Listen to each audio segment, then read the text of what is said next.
Welcome! I'm so glad you're here. I'm Gila Ross, parenting educator and coach, author of Living Beautifully and host of the Confident Parent podcast, bringing you the content you need to bring more ease, joy and love into your parenting so that you can show up as the parent you want to be to your children. Hi, I am so excited to have with me today Miriam Campbell, who is a speech therapist and a social worker. And Miriam and I have been planning this for a long time. I'm super excited to bring it to you. Miriam, please tell us a little bit about yourself and what you do. I do what I do because of amazing parents like the ones listening, who are interested in growing and interested in developing, because I could do nothing for anybody without people who are like passionate about developing themselves and supporting their kids' development. So it's honestly like the people that are showing up, they're like, oh, I believe that things can be better and that I could be better. That gives me anything to do.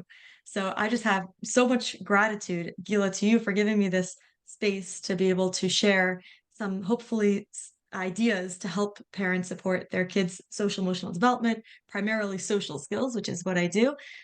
So thank you for having me here. And that's what I do. I support parents in being the ones to help their kids develop their social emotional life skills. I'm so pleased you started off by saying that. I do parenting, coaching, and education, and I'm also a parent. And I think, as a parent, when we're in that space where we need to reach out for help, it doesn't often feel like we are that parent, but it's true what you're saying, right? Like the parents that are reaching out for help, you are the amazing parent. Tell me, Miriam, you support parents, kids with social skills. Was there anything that kind of influenced you to do it? Like, tell us a little bit. Maybe there's a personal story, there's an anecdote that kind of influenced who you are and what you do today. So I am passionate about connection. I always have been. Connection, I think, is one of the scariest things and also one of the most awesome things that we have in this life. That like, yeah, let's get together. And it's like, oh no, now I have to get together. What are we going to talk about? And like, oh, the guest is coming, but oh no, what if, there's so much emotional internal process with it, how we're feeling about ourselves that day, how we might be feeling, self-conscious or having all this stuff, which is so normal and so human. And it makes something that actually like is so inherently incredibly powerful and enriching and invigorating, something that can really feel, nerve-wracking. And this is especially true for kids who struggle with other things, like if they're struggling also with attention or they're struggling also with sensory things. And I am so passionate about helping, in my own journey of growing and developing, as a human being, I've seen that like there really are tools that we can support ourselves with and support our children with. So that's my internal motivation and drive is like, I want to give and develop as in that process these skills. And I think that people talk about like, unalienable rights or whatever, like things that like everyone, you're born to do. Like this is really, if there's anything we're really born for, it's born for connection.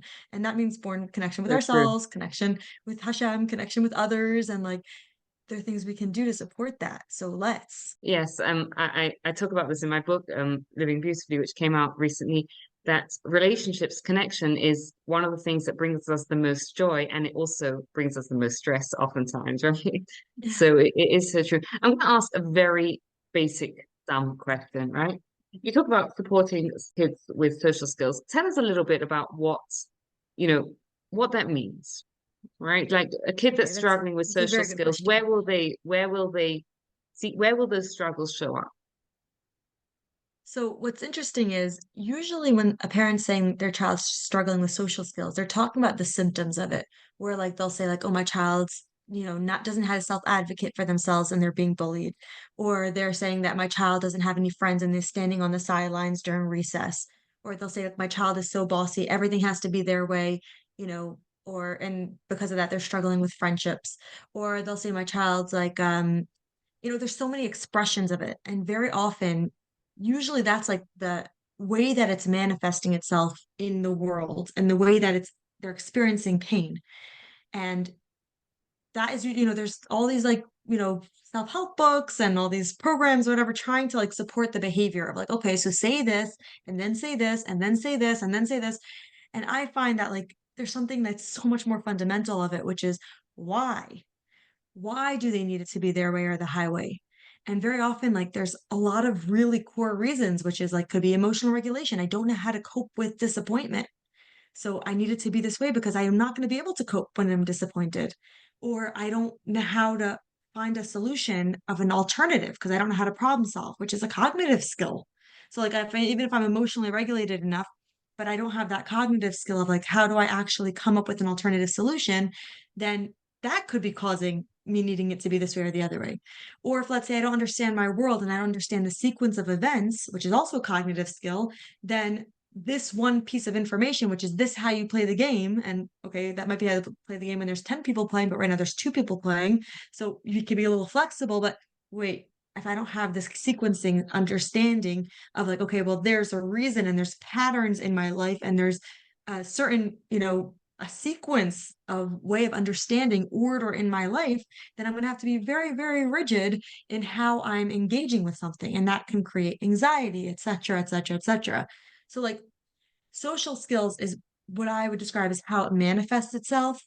But really what it is usually something underneath it that's causing it. And so like there's a lot of people that are working on addressing the outpouring, whatever the word is, like the Symptoms. whatever, thank you, symptoms. And really there's like a core root thing that our kids are struggling with that we can actually help them there. And then we see like, oh, it's spreading out in a lot of different ways. So that's how I describe social skills. That's beautiful. I think that gives us a really great understanding because any parent that's listening, if you've experienced that with your child, right, where you kind of see them struggling, right, socially, or he's struggling, it's such a painful experience as a parent, right? Because I think oftentimes as parents we want to just fix things, right? We just want to make things better for our kids. What a parent that's experiencing that, what would you want them to know?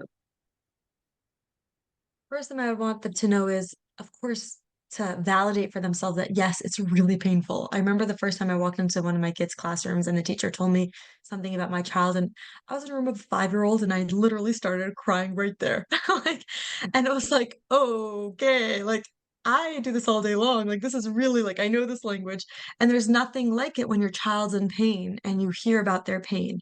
So the first step is always to know is like yeah, you can really be sad about it and experience your feelings about it. And what you can do with that is allow it to motivate you and give you the energy and the fuel to do the steps to allow you to support your child. So you don't have to resist and be like, well, I knew every child's going to struggle. So, like, why am I being so silly? Like, obviously, everyone goes through something. So, like, why am I resisting it? Or why am I so shocked? I'm like, okay, like, you can do that fight if you want, like, and you can. Or you could say, like, okay, I'm feeling so sad about this. Like, I'm going to do everything in my power to help support my child.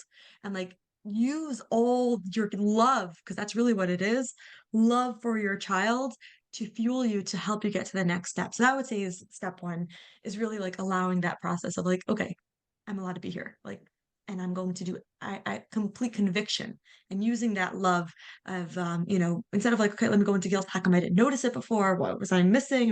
Like which is so easy to go to. Like, and you can visit it if you want, like, why not?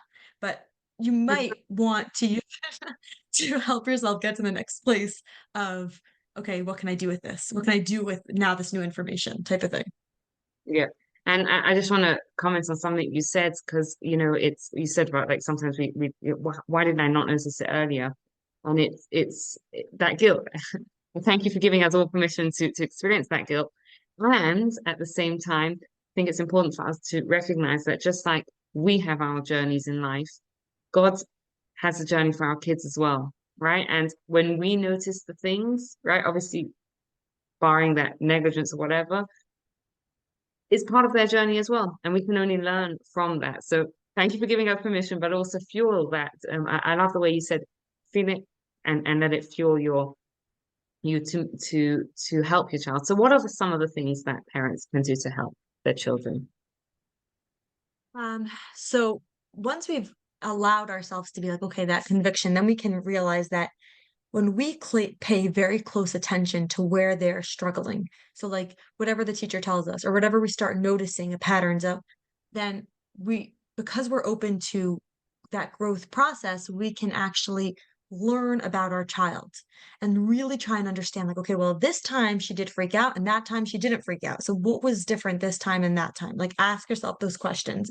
Um, this one, the room was very loud when it was happening, and this room it was quiet. So this time she was able to, or this time it was in the morning, and this time was in the afternoon, right before bedtime. So her sleep levels, and just really like being curious about what is actually happening. So instead of us resisting when we see a tantrum or a breakdown or whatever, learn from it. Like tune in. You don't have to respond. You don't have to do anything. Just learn about what is happening. Because that's going to give you tons of information. That will give you information of what does my child need? What tools are they missing? And then you can get to the place of, okay, so how do I teach them these tools? So some of it you might intuit yourself. Like I really do believe parents have everything they need inside of themselves. Sometimes when we're in our own emotional journey of it, because we all are in our own emotional journey, barring zero people, everybody is in their own emotional journey. Um, then sometimes it's helpful to have somebody to talk it out with or somebody to be able to learn from of how can I actually do this. So there's a lot of people that do this that can help you develop these skills and learn about how to, okay, let me learn about how to teach my child about perspective taking, or how do I teach my child skills for self awareness, or how do I teach my child skills for problem solving, how do I teach my child skills for flexible thinking, how do I do it? And then you can learn how to do it, and then that journey is where you develop yourself as a parent and you develop yourself as a human being, and you actually help your child develop themselves. So all of the problems become the birthplace of growth and this like tremendous opportunity. So it's like, oh, this thing that was like I was crying about was actually like amazing minefield. Not the right word. Minefield is a bad thing. Uh, good place. Diamond field. Being able to find tons of richness in my life and tons of, growth and expansiveness and blossoming and blooming and just beautiful connection in this place that like, oh my gosh, that was the place where bossiness reigned, and that's where, inflexibility did and tantruming reigned, and like, oh, that is the place that the child's going to be able to develop themselves in ways that we may never have tried to help them develop in, or they may not have even considered being something that they could develop in because they struggled there. So it's Right. really nice. Beautiful, beautiful. I want to touch on a few things, and I wasn't planning on talking about this, but I once read this and I thought it was brilliant. Like raising a child is not hard. It's trying to do anything else while you're raising a child, which is hard, right? Now, most of us are not raising a child in a vacuum, right? We have other commitments. Maybe we're working, maybe we're part of a community, maybe we have other kids, maybe we have other relationships in our life, right? We all have a million things going on and stresses going Laundry. on. We're not mentioning that. No matter what, laundry's always there for you, no matter what's going on in your life, right? Laundry's always there for you, right? So loyal. Yes, exactly. So practically, let's talk us through like how do we kind of learn about the specifics of it, of the child when there's so much going on in our lives. Do you have any sort of pointers that you can share with us about how to do that? So what always happens is we notice when there's a problem because that's when it's pulling our attention.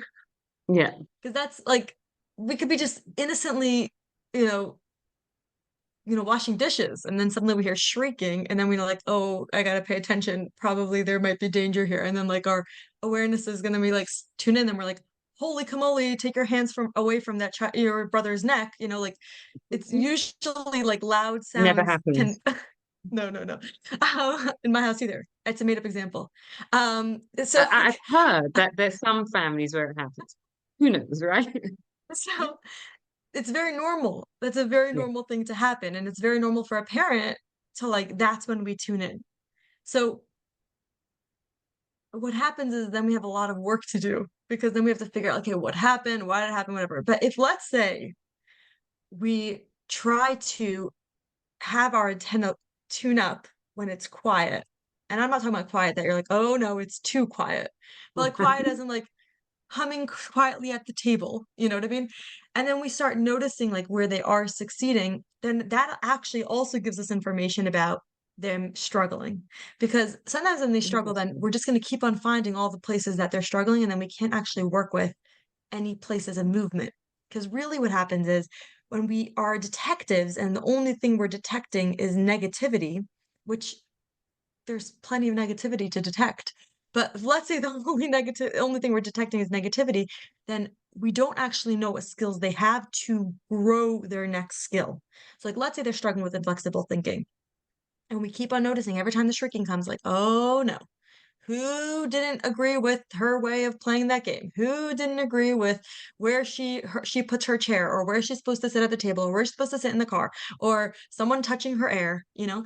But like if we only are tuning in there, then we're not going to notice places that she is being flexible, and then we can't actually teach her the skill. Because if she's never being flexible, which is, I don't believe possible, I believe there must be a place that she's being flexible. We might not even notice that she's being flexible. Like, oh wow, she decided to eat that cereal even though she really likes the cereal, or she decided to eat that cereal with a little bit less milk or a different bowl than she usually likes. Sometimes are really big issues.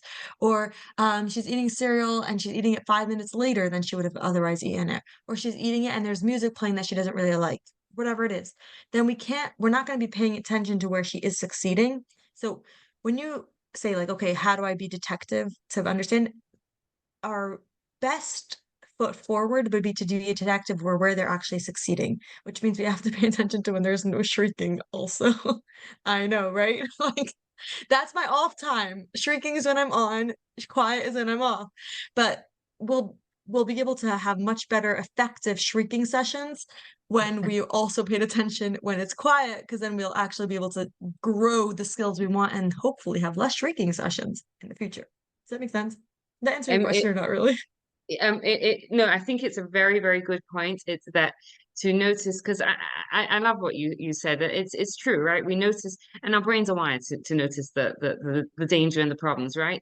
Um, and at the same time, like no kid shows none of that skill at all. So it's kind of when you're saying that, I'm thinking to myself, like we kind of want to see what conditions are right for the child to be flexible, right? Maybe they've eaten breakfast and that makes a difference, right? And maybe they're feeling, safe and whatever it is, right? We kind of want to understand the conditions in which they can be flexible and the conditions that they can't be. And we have to have both sides of those pictures. We have to have both sides of those pictures so we can actually see what's going on. And I like what you're saying about parents as detectives. And for myself, I'm thinking, jotting it down, right? Like, if you're on a phone a lot, just putting it in a phone and things like that. Just the more information we can kind of gather, sounds like it's going to be really, really helpful to try and understand what is actually going on. Um, And once we also, have, yeah, sorry, go ahead. also for treatment, meaning like if let's say you see that your child's able to, after they eat, or let's say at the breakfast table and you noticed that she was flexible with what she was listening to. So she needed that bowl to be the exact bowl and she needed the cereal to be that exact cereal. But she was okay with listening to a different song than she usually likes while that's happening. Then you actually grow the skill of flexible thinking when you point that out to her. Like, whoa, you made your brain flexible by listening to a song that you didn't really like. That's really, expanding yourself and thinking about other people. And that becomes strengths, success breeds success. So then you actually are growing it. So it's not just, it is about like learning and figuring out the patterns, but like that actually becomes the foothold to being able to grow flexible thinking, to grow that, and then you get to point out like what is you actually want her to do. And it's much better than pointing out like, why can't you think about other people versus saying like, oh, you thought about that he wanted to listen to that song at that time, and then you are teaching it. So she succeeded and she's like, oh, I'm somebody that does think about other people. Oh, okay, I could do that more. And then when you want her to do it, be like, oh, is anyone here able to think about the other person and be, be flexible in this, or give in to the other person, and then, oh, I did that once. Okay, I could do it. It felt really good. I got acknowledged, woohoo, woohoo. Yeah. Like I got some dopamine. That was really helpful. I want to do that again. I like the dopamine rush. Like all these things are going to be helpful and supportive. So like the more we learn about our children, not only is it going to be information that we could, let's say, ask somebody, okay, these are the pieces. What do you think's happening? But also like that's going to be the information that's going to start the growth process of how to develop the next skill. Does that make sense? Yeah, beautiful. No, it makes perfect sense. It's beautiful because what we're doing there is we're kind of changing their identity, right? Like their self-identity, right? Instead of seeing themselves as like, oh, I'm always being told off for it has to be my way. I see myself as, oh, I'm flexible, right? And I mean, it's the same as how we change ourselves, right? When we can change how we 100%. view ourselves, it Even let's say the phone thing that you said about the phone, putting your phone down, be curious about yourself. Like, oh, when am I picking up my phone? Oh, it's when I'm tired. Oh, it's like when like I really don't want to be here sitting with the kids right now. And like I just need to have like a few minutes to myself to, okay, well, do I want to do the phone? Do I want to do it in front of them? Do I want to maybe go to the bathroom and take my phone just so I have a few minutes to myself? Like maybe I do need a recharge, and like honoring what's actually happening and being aware is that same process like we're doing for our children is the same process we're doing for ourselves. Like, oh, I needed to like not be dealing with all, who took whose Cheerio right now. I feel like I don't have enough patience because my sleep levels are so low. Okay, like what do I need? I need a little bit of a recharge right now. So like instead of mindlessly picking up the phone, let me notice like, oh, I need a recharge. Okay, so is the phone what's going to be giving me the recharge? Perhaps it is. Perhaps maybe a short tefillah asking for help might give me that, that recharge even more. Or maybe, being mindful of like, wow, how my body's feeling and experiencing all the sensations, allowing it to flow through me might give me that reset way more effectively. So even if let's say I pick up the phone for a recharge, I might be doing it again in 5 seconds, literally 5 seconds, because I wasn't actually aware of why I was doing it.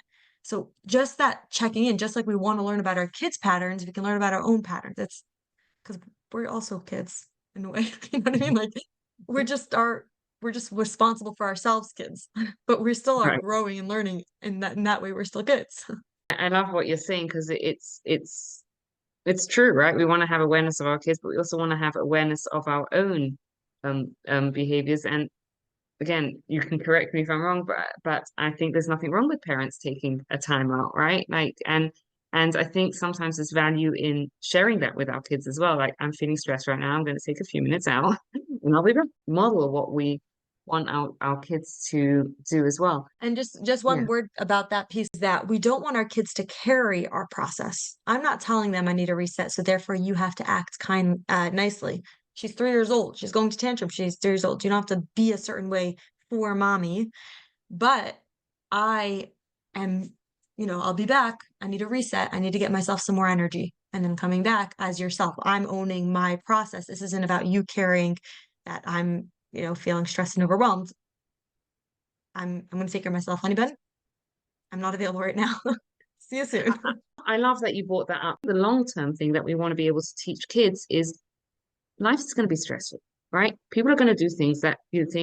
This is a healthy way to respond to it. So how do we kind of model that in our interactions with our kids to them?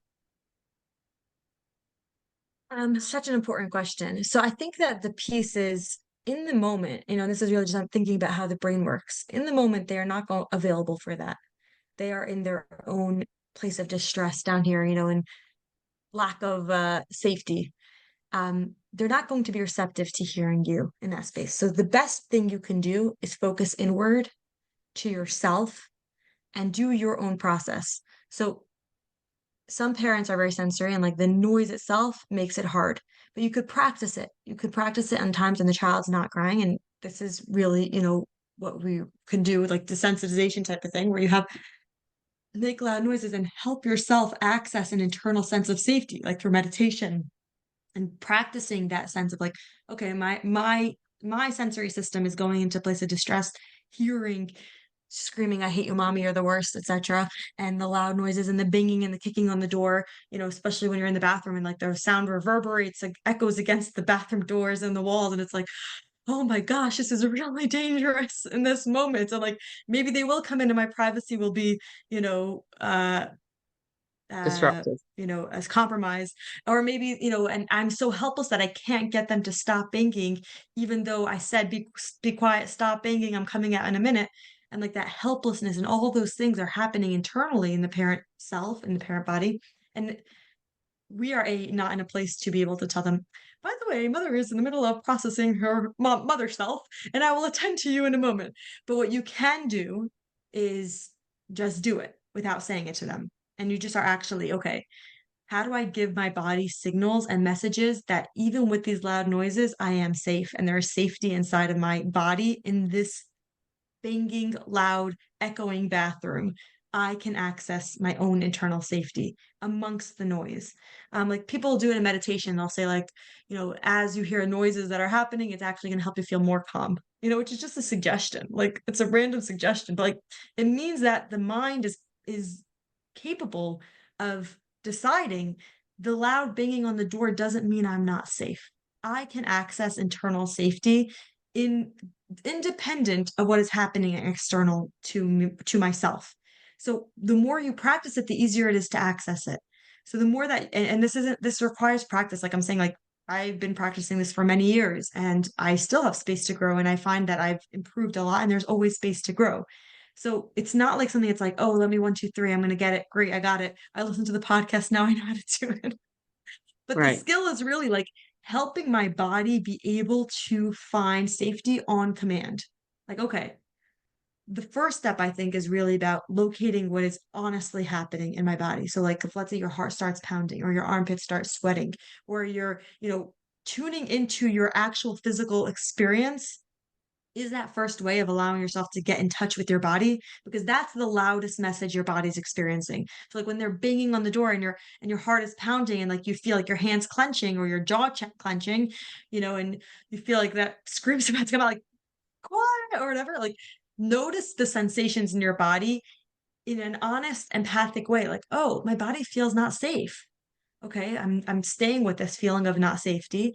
And then in that space of not safety, when you are intentionally noticing it, that actually tells your body it's safe enough to notice. Like I don't have to push this aside and run to the jungle because of the bear chasing me. I actually am safe enough that I can actually feel my lack of safety. And that itself helps us feel safer, ironically, right? Like it's like I'm giving myself permission to access this place of non feeling comfortable. And then through that, we're actually able to access more safety internally. And then from that Beautiful. place of safety, then we can send it a breath and let our body know you don't have to, pump blood to your extremities. You can actually allow blood going to your whole brain and start thinking logically. With exhale longer than the inhale, try doing it at least 3 times, and you'll notice physiologically your body changes. Your chest might expand, your neck might untense. And then in that place of more centeredness, you can address your child. You're so upset that I'm taking so long in the bathroom. It's so hard to wait. What are you going to do while you wait for me? You can bang, but it's the wrong thing to do because Ema said don't bang. I see that it's really hard for you. It's really hard for you. Do you want to bring a coloring book and color by the floor in front of the bathroom? Would help you while you're waiting so long. You can get to that next stage because you've taken care of yourself. But if you haven't, then it's Beautiful. really hard. So, but in that moment, you can't really do that. Meaning, after the fact, you could say, when I was banging and this is what it felt for me, but like not because you're asking them to take care of it, but just as an educational thing. And just be careful with how you use it because again, like it's too much for them to take care of us. It is too much for them. It's not the relationship.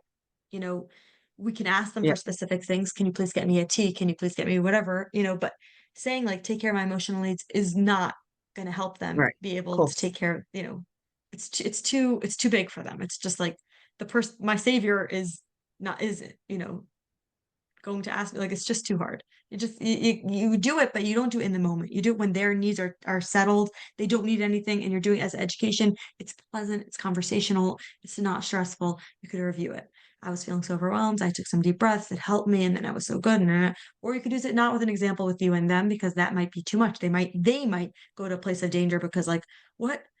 I made you feel unsafe. What? You weren't okay? Like play with it, figure out how it can work. You could use it with the example that their sibling did.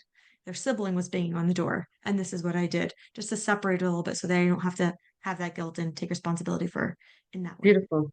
I love what you said. I love how you differentiated between what we do in the moment, first afterwards, how we have to become aware of ourselves, and also how you can talk about it with them afterwards, but from an educational point of view. And curious what you have to say about this, but I find oftentimes it's not so much about the kid, right? It's so much more about us, right? Like you use the example of the bathroom. I'm just thinking for myself, like so often, why does it happen? Is because I have this crazy expectation that I'm going to go into the bathroom and the kids are going to be quiet. Like, where does it come from, right? Like when I go into the bathroom and I like kind of A like know, wish, a deep wish. right? We have this expectation. Like I've been parenting for 19 years, right? Like how many, whatever. Like if we go into the bathroom and we kind of like expect, kids are going to bang on the door, right? Like it's so, we react differently, right? And I think part of that is also being aware of how much we're bringing to it, right? It's not just the kids' behavior on their own, right? I always kind of like to think of the difference between like when I've had a good night's sleep versus when I haven't had a good night's sleep, Oh, right? yes. Oh, The yes. difference is, yeah, and that awareness is also probably helpful for ourselves as well. I wanted to ask you something because I'm listening to this, I'm learning so much from you. I'm sure our listeners are listening to this and learning so much from you. And there are listeners out there who have kids that are a little bit older, right? And they might be listening to this and thinking like, I wish I would have known this like years ago, right? When my kids were really little. What would you say to parents like that? I would say there's a reason we aren't our kids' parents for one day and that we get to be their parents for their lifetime. You never stop being your child's parents. I'm an adult and I don't think I'm not I don't feel differently when my parents tell me if, let's say, they're proud of me or if I get a sense like that they're not proud of me. Like you never stop being an influential person as a parent. So in your growth, when you are a parent and it changes as our kids get older, we we first of all have to make sure we're being more authentic as our kids get older.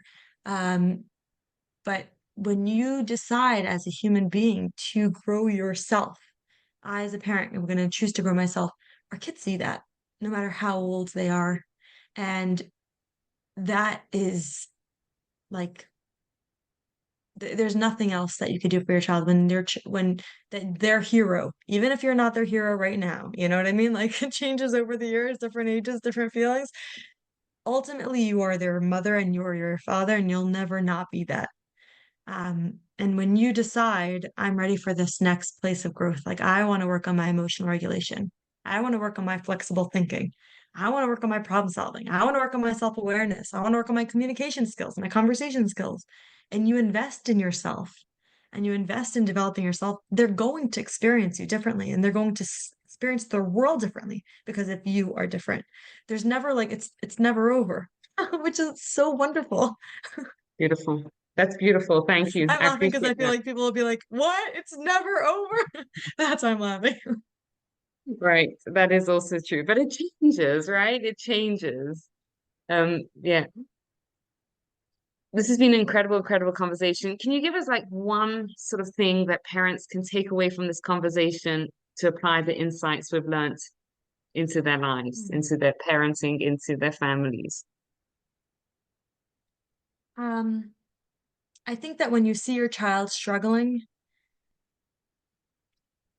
to know that this is their next place of growth. This isn't a Beautiful. hopeless case, just like you aren't a hopeless case just because sometimes you get angry. And this isn't something that they'll never, or this is the place of growth. This is the place where I can support them.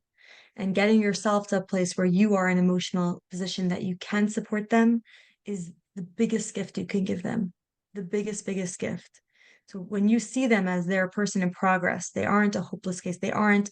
A child recently said to me, and it was so crazy because like I saw the whole thing unfolding and I couldn't, it wasn't my place to say anything. But like the parent was pretty much saying like, you're mean. And then like, 20, 25 minutes later, the child was packing by and he's like, well, because I'm mean.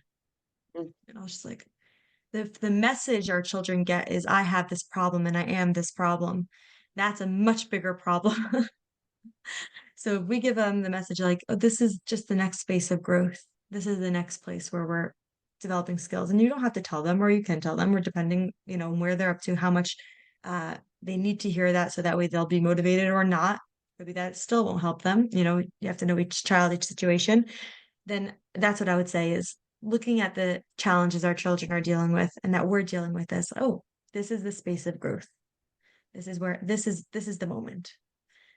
Beautiful. Moment. Beautiful, absolutely beautiful, Miriam. If our listeners want to learn from you, connect with you more, is there a way they can do that?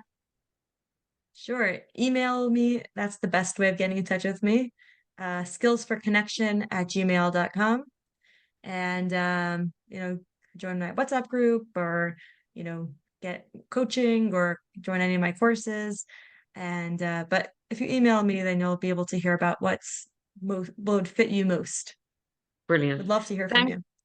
Thank you so much, Miriam, for sharing your time, your expertise, your insights, your beautiful way with people and kids. So I really appreciate having you on the Confident Parent podcast. Thank you.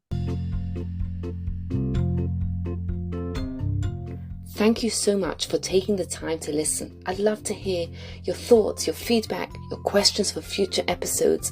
And please take a moment, think about someone else who might benefit from this, and forward it on to them. If you enjoyed this podcast, you'll love my book, Living Beautifully, for more insights on how to bring meaning, joy, love into your life based on timeless Jewish wisdom. Thank you.